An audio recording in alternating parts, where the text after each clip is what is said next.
Galos ang inabot ng isang rider nang mabangga ang sinusundang SUV. Ayon sa pulisya, humaharurot kasi ang rider. Ang insidenteng nahulikam sa pagtutok ni Oscar Oida. Kita sa kuha ng CCTV ng salpukin ng isang motorsiklo ang sinusundang SUV sa bahaging ito ng Barangay 349 Zone 35 sa lungsod ng Maynila. Makikitang bago sumalpok, dumulas muna ang motorsiklo.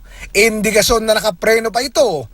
Pero dahil sa sobrang bilis, inabot pa rin ito ang likuran ng SUV. Nag-alanganin po siya ng preno. Nakapreno rin po siya kaso sumalpok na siya sa van. Medyo matulin din po kasi yung pagmamaneho niya. Agad din namang nakatayo ang rider at nagtamo lang ng konting galos sa ilang bahagi ng katawan.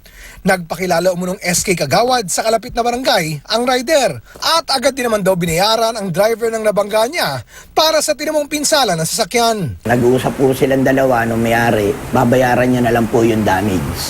Di naman na nauwi sa asuntuhan ang nangyari aksidente na pwede naman daw naiwasan kung may pag-iingat lang sa daan. Konting alalay lang din po kasi alam naman nilang traffic dito pagka alas hour yung uwian na. Dapat konting ingat din.